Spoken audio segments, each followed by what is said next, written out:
Hello and welcome to the Education on Fire podcast. The place where we share creative and inspiring learning in our schools.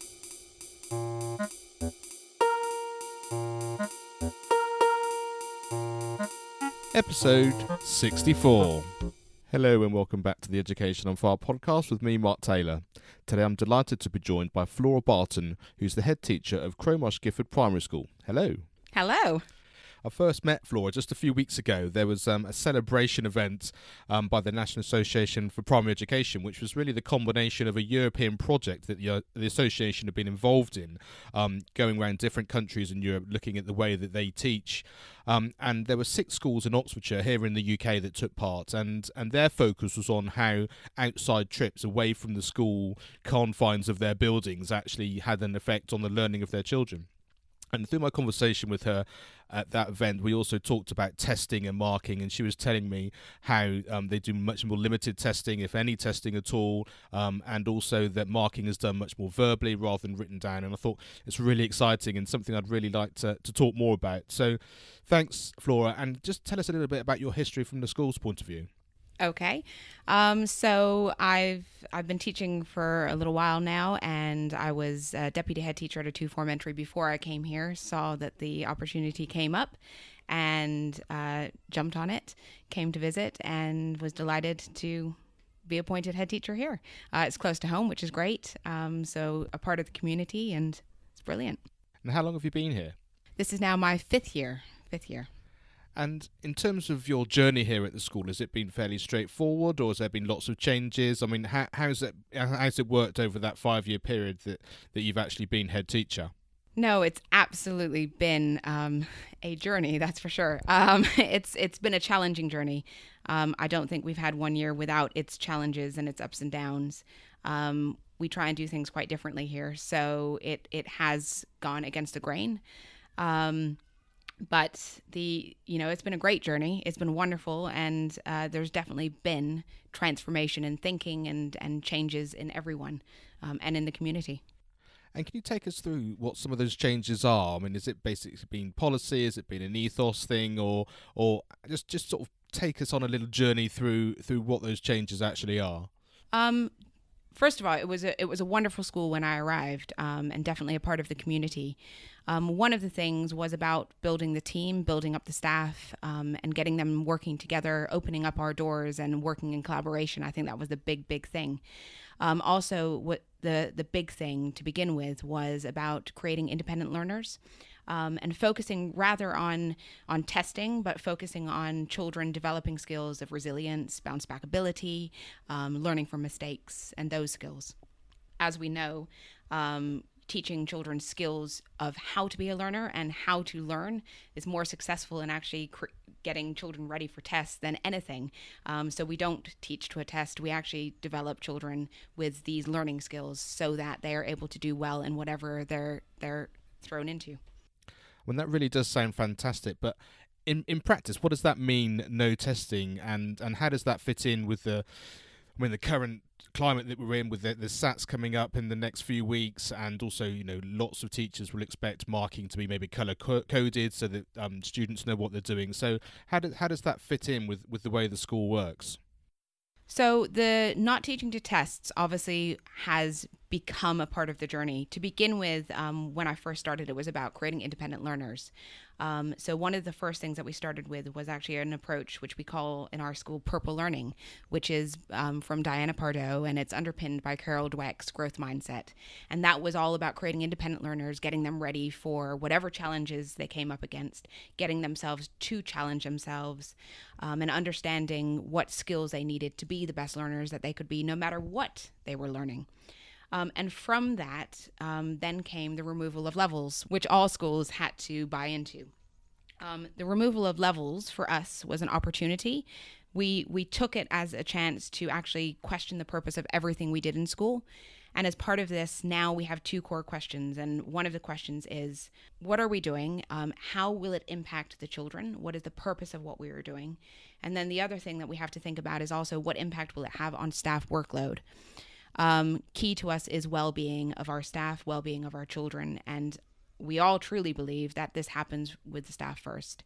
If our staff are happy, if our staff have well-being, a work-life balance, then they're going to be able to come into their job, give 110%, and then inspire and engage our children. Passionate children are created by passionate teachers. Therefore, getting well-being right has been our massive priority. One of the first things I said when I started here was that teachers needed to be able to leave twice a week by 4:15 with nothing in their hands. It wasn't in place when I first started. So what we have been doing is about creating an environment in which we can do that. So those are some key crucial questions that we ask ourselves when we're implementing anything. So when the removal of levels came, it made us think about how we were going to assess our children, how we were going to create a curriculum that was rich, broad, and engaged our kids. And from this, we created our own assessment system. So where there were many schools buying into assessment systems, which actually now within the past year they've realized doesn't work for their school, we decided we would go ahead and create our own assessment system. So this started with our subject leads, and I asked the teachers to create the system because if it doesn't work for the teachers, there's no point assessing. I didn't care about, what I got. And actually there was a year as a head teacher where I had no data whatsoever, which was quite scary, and my governors didn't quite agree. So that was quite a challenge. But from this, we have now embedded our assessment system. And it is just assessing children in the daily learning through daily questioning and understanding what they can do. As part of this, we then removed tests. And the reason we did this was because what we were finding in our pupil progress meetings was that actually teachers were relying on tests to assess the children, which is what we wanted. Instead, we wanted an assessment system where teachers clearly knew where their children were, what the children were successful at, where they needed to get to, but more crucially, how to fill the gaps between those two places. And therefore, this is what we needed to focus on. So actually, the removal of tests meant that teachers needed to teach, needed to adapt their teaching, needed to adapt their lessons on a day-to-day basis. So they were actually teaching for learning rather than teaching to a plan, which is what was happening. And I think happens, all across the country because teachers are used to planning, having plans checked, looked at by senior management. I've never, I've had a 3-week period where I check planning and that's it. And other than that, we don't check planning because it's about adapting for learning. And tweaking the lessons so that we're actually teaching the children what they need to know rather than teaching from a plan. So the removal of assessment, removal of levels has meant that we're assessing what the children can and can't do rather than knowing the children by a test. Obviously, we do the statutory tests, so we do phonics, we do the year 6 tests. We would love not to do them. However, we don't, as much as we can, we don't focus ever on this. In year 6, I tell the year 6 teacher, we're not worried about SATs, just teach what we need to teach them. But obviously, always with the threat of SATs, it's a hard thing, and it's something that he's still learning to do and still learning to let go of. But it's something that we are definitely embedding within the school, is assessing children on a day-to-day basis and knowing what they're good at and what they're not good at. The idea of letting go, I think, is a really important one, and also for the children as well. Just because even if we could get rid of SATs altogether as an idea. The fact if you have to do something that you don't want to do, or if you end up in a situation where you're not very comfortable, I think then also the learning process of understanding that we know this is the case, we might like it to be different, but how we approach, how we deal with that actually is an important learning skill as well, I think. And I can see how, like you say, the teachers learning that can really help the children too. Absolutely. When we were going around the school, I really liked the fact that it was really embedded that children knew if they had a question or they weren't quite sure about something, how they were going to move on if they were going to get stuck. Can you talk a little bit about how that works? Yes, so this comes along with our purple learning ethos. So what we wanted to develop were independent learners, learners who, when they got stuck, knew what to do without going straight to the teacher. So when I used to walk around this school in the early days when I first started, you'd see lines of children sort of lining up behind the teacher to say, help me with this, or I'm stuck, I don't know what to do. So one of the things that we really needed to get to grips was about making children independent learners. So every classroom has a 5-point plan. In year 5 and 6, the children create their own independent learning plans because they might have different ways, different resources and things that they can use to help them. them. But through the school, we have the 5-point plan. And you'll see in some schools that the boss appears, but we don't have the boss, which is the teacher. We don't have the teacher because actually it's about children understanding what resources they have around them, who they can ask for help without going to the teacher. Obviously, the teacher is there, but it's just about, getting children to realize that they can be independent and they have the skills and things around them to actually help them when they get stuck. What I really like about that is I know an awful lot of the learning I've done having left school, which is quite a few years now, is exactly that. This is what I'd like to create, or this is where I am, either whether it's a work-related thing or even a hobby-related thing, and I don't know anything about it, or I know a little bit, but I want to know more. And at that point, there is no teacher. and so having that understanding of what do I know, who can I ask, where are the resources that I can do, and actually then being patient about the process of how you get from A to B. And it's certainly something which I come across a lot with my drum pupils when I'm teaching drums, is the fact that I'm not expecting you, and you shouldn't expect yourself, to be able to sit down and play the drums when you've never really learnt before, because how would you know? And that you have to embrace the process of, this is new, so what skills do we know to put in place to help us learn this new type of thing? How do we then push through that, and what's our final objective? It happens to be a performance, and the skills related to that. And what I hope that they feel, which I think is sort of replicated here from the children's point of view as they go through the school, is the fact that it happens time and time again. Understanding that learning cycle and the way it feels and how you put it together and how you can actually support yourself to do it is just key. Absolutely, and that's what Purple Learning is all about. It's that ethos of actually children putting in the effort, the practice, the resilience, the bounce back ability when they make the mistakes, and they know that actually they will be making loads of mistakes along the learning journey. But it's about learning from those mistakes and continuing to put in that effort. And it's great talking to the kids here because they absolutely will tell you everything about Purple Learning and what it means and how they can be successful learners. And that's what it's about. It's about creating lifelong learners. It's not about creating children who can just sit a test at the end of year 6. It's about creating children who develop these skills, who when they leave school, they want to be, learners for life. That's what learning's about. And actually, if we ever turn them off of that, then when they become adults, they'll have these negative memories about school, and actually we should be creating as many positive memories about learning as possible, so when they leave our school they continue having those positive memories and know what to do to create those memories. And in terms of curriculum and the sorts of things which they experience while they're at school, how diverse are the things that you're able to cover? Obviously you have the academic subjects which go through and the expansion of that, and we talked a little bit before about going on fit visits outside and using that as an inspiration for getting things done. But in terms of sport or music and that kind of thing, do you try and embed that all together as part of the learning experience, or how does that work here? Yes, and I think this is an area as well, when we talk about this, is an area we are still trying to embed within the school. We don't have this right. There's always a focus on maths and English, but it's making sure that we are creating opportunities in school for every subject. So children become historians, they become geographers, they become musicians. And it's trying to get that balance right and creating those opportunities. So we're pretty good now at music, and we have loads of opportunities in school for children to have music lessons within the school. So we have piano, we have brass instruments, we have strings instruments, and guitar. We play recorders from reception all the way to year 6. And our vision for music is that actually children are able to read music when they leave our school. We're not quite there yet, but that's what our vision is. That's what we're aiming to get to. We have French going through the school. We have someone who comes in externally to help us cook at the moment. And that is to ensure that the children are having a rich cooking DT, curriculum. Which often sort of gets pushed aside in the busyness of day-to-day life in school. But this is creating a rich, varied, and broad curriculum is absolutely what we need to do. And it's something that we are still trying to embed in school to make sure that we are actually engaging children in learning for every subject, and that they find the thing that they're really excited about and really interested in. And the Key CoLab project, that was based on taking the children out of school and having trips and visits and that kind of thing. So how's that impacted on the way that you've been teaching and the children have been learning?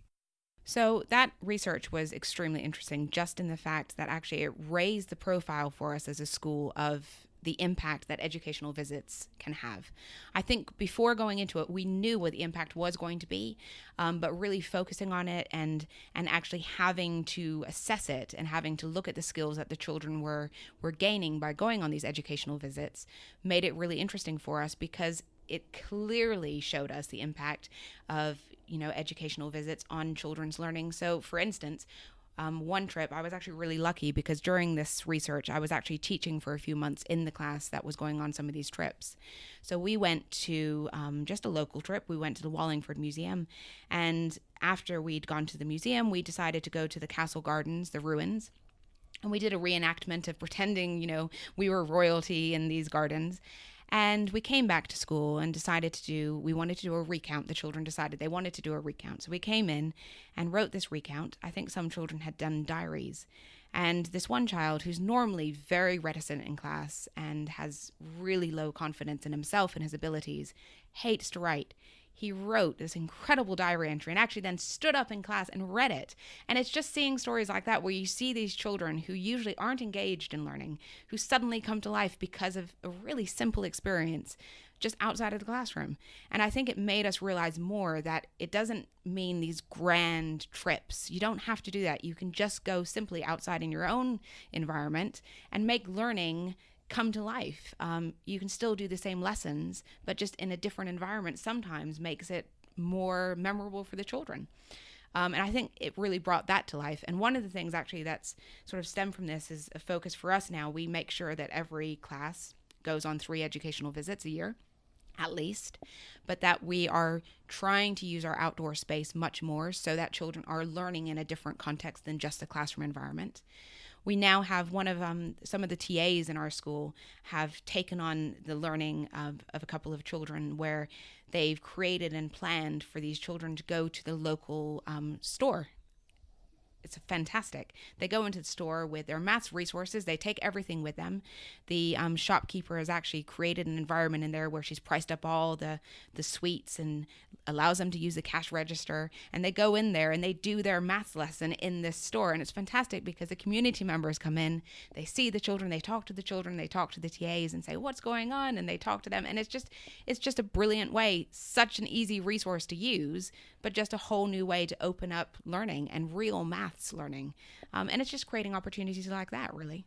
And I think the community aspect is something all schools really strive to do. And what I love about hearing these sorts of stories is the fact that it happens very organically. When you have your idea of what you want the learning to be, these opportunities arise. And like you say, once that's the case, the community and people within the community get on board because they want to be part of a community like that. They want their children in the school or their grandchildren in the school to be involved in that. And so anything they can do to help, and it enriches their life immensely as well. And I just think that really is such a key factor. Absolutely. And, we really try to involve the community in learning within school. So we invite the community members in to read with our children. We invite them to our plays at Christmas. And we invite them to, we now have each year, 3 times a year, we're trying to have a poetry and music evening. So oracy is one of the things we're focusing on. So getting children to come and give TED Talks and getting children to come recite poetry or to sing. And so we invite the community into events like that just to get them into our school and to say that we're here.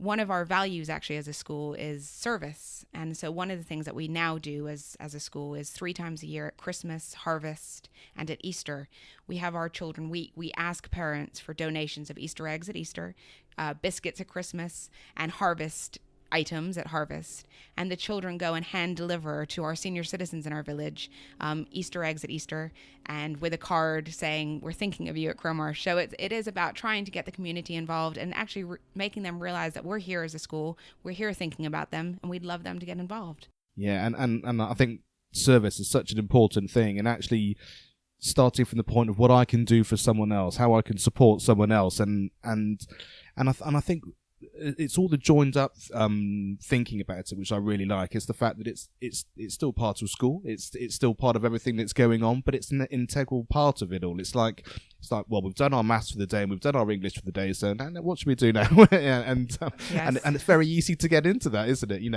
And I think even more so as the children get older through the school, there's a lot of talk sometimes about preparation for secondary school. And secondary school works like this, so we're gearing you through that, and actually children change so much from every single year as they go Absolutely. through, and embracing where they are at every point of that journey is an incredibly important thing. Yes, it is. Yes.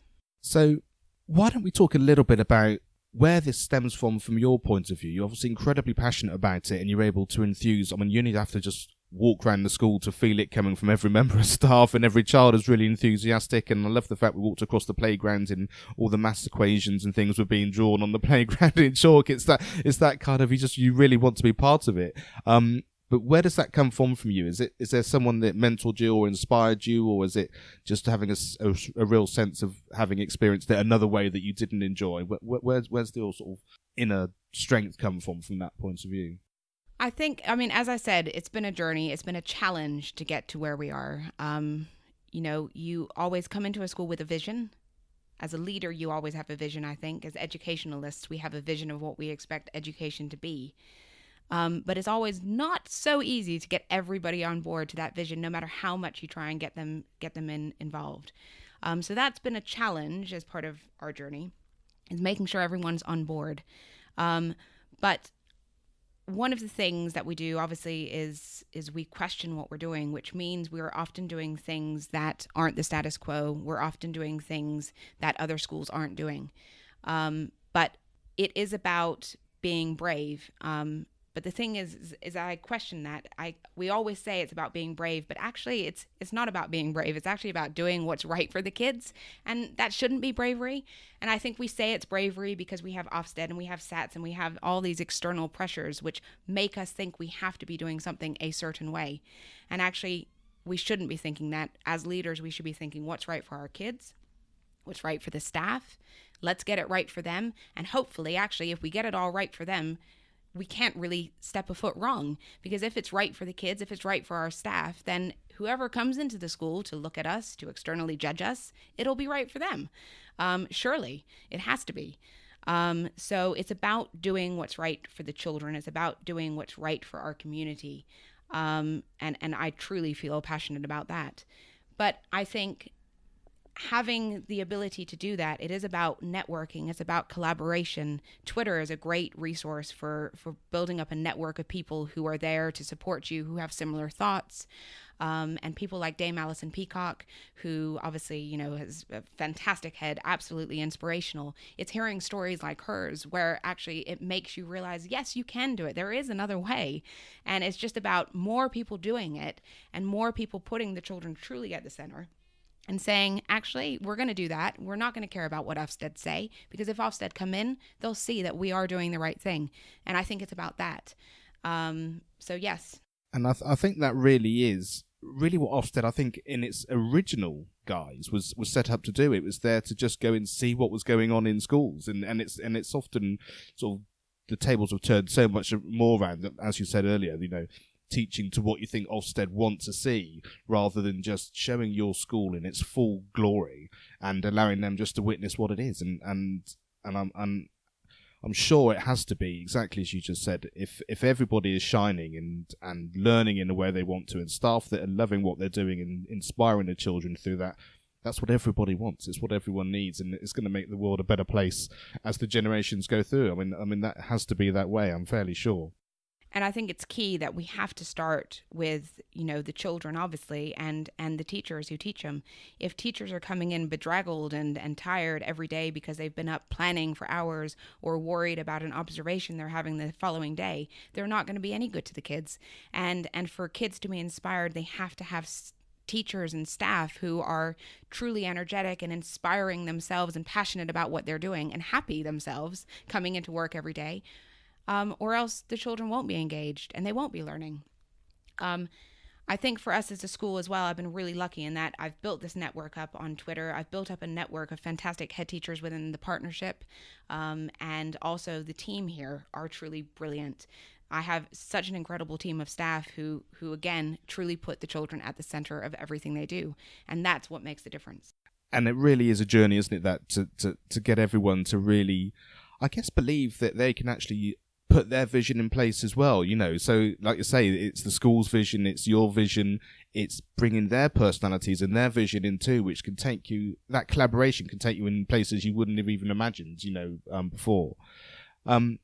And you talked about feedback in terms of knowing what's going on. It's not as if the staff can just do what they like, because actually just talking to the children and wandering around, you actually know much more about what's happening within each class and also the learning as well, because you get that feedback direct from the children. Yes, so one of the things, going back to the feedback, I didn't answer this question earlier.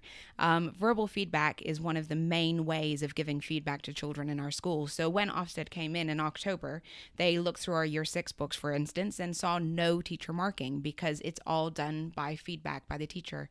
And this is something that we have sort of created within the school, and we've been researching it and seeing how it works in Key Stage 1 opposed to Key Stage 2, and seeing really what is going to work best for our kids. And that's one of the things that we do very much in the school is we research things, we try new things, and if it doesn't work, we don't do it. But if it does work, we think, okay, how can we really embed this throughout the school to make a real impact? So verbal feedback is one of the ways that we assess the children. And the other thing is formal observations really aren't part of what we do anymore, but rather I go and I talk to the kids. So last year I was able to go and interview almost every child across the school and have deep learning conversations where they were proving their learning and their progress to me and talking to me about all the maths they were doing, the English and the geography and science. And for me as a head teacher, that information is far more critical and actually tells me the whole story than just watching a lesson. And I think you get so much more about how you hear it, don't you? Because when you're having a conversation, you get their personalities and their enthusiasm. You can't get that in a written assessment. No. And I always think the other way around is that when people are trying to contact you, ask you questions, when it comes via text or email, there's a way that people take that information, whether it's positive or negative or somewhere in between. But you don't have that personality and that injection of understanding which you get on a one-to-one situation. And I think to have that coming through and shining through just gives you probably more information than you would get on just an actual score, for sure. And the children tell you everything. They don't hide anything. They tell you absolutely everything that's going on. You can tell right away whether they have it, they don't have it, what their vision is themselves. But clearly they can tell you if they're enjoying it, and you can tell from the way they talk to you if they're enjoying things, if they're passionate about what they're learning. And, I always say, just go to the children. It's all about the children. When we do visits for new parents coming into school, I get the children to do it. I don't do it, because the children actually will show them what the school's about. So to round off, if there's a head teacher or a member of staff in a school listening to this and they just think, that's the type of school I want to be in, that's the sort of working and learning environment I want to be, have you got any sort of real advice from a sort of a personal level or even just a logistics level of something which you could say, why don't you start here, or why don't you think about this as a starting point to help their journey in this general direction? I think the biggest thing to say is, there always is another way. Always. And the key thing is it's about putting the children first, putting the children at the heart of everything that you do, and also putting your staff at the heart of everything. They're your team. They're your backbone. They are the ones who inspire your children every day. So you've got to start with them. And, it's about the kids and doing what is right for your community that you have. It's not about being brave. It's just about doing the right thing, but building up a network of people around you so that you have people you can talk to all the time. And I always have someone I can pick up a phone to and ask a question, because I don't have all the answers. No one does. But it's about, having someone you can talk to, having someone you can question, or having someone you can say, actually, I want to try this. What do you think about this? Is this absolutely crazy? And asking those questions and having those conversations with your staff, because they're the ones who are having to implement it on a day-to-day basis. So they're crucial. And that, I guess, brings us full circle in terms of it's all about the team. It's all about the community within the school, because you're doing it together, and actually when everyone takes ownership of that, then you really get the positive benefits. And it sounds very much like if you've ever read any books by Richard Branson and people like that who are incredibly successful, it's all about the employees. It's all about them being an integral part of what's going on, which gives their customers the kind of experience they want. And it's not about business. It's about people enjoying their life. It's about people being enthusiastic about who they are and bringing that to the every day of their life. And that's as true in school as it is in business. And I think once people can really understand that and really get involved in that, I think things will certainly feel, well, I guess change, but certainly the experience of the people involved in that situation will have a much happier and an inspirational time. Yes, and I think I always say to staff, I want you dancing into school, and they laugh. But it's true. I want them to come into school absolutely loving what they do, because it will inspire the kids, it will inspire the parents, it will inspire the community, and that's what learning is about. And I think that's the perfect place to end. What a great sentiment to finish on. Thank you so much for chatting to me today, and some great insights there for people listening. And I really appreciate you taking the time to show me your school. Oh, thank you very much for coming. Thanks for listening to the Education on Fire podcast. For more information of each episode and to get in touch, go to educationonfire.com. Education is not the filling of a pail, but the lighting of a fire.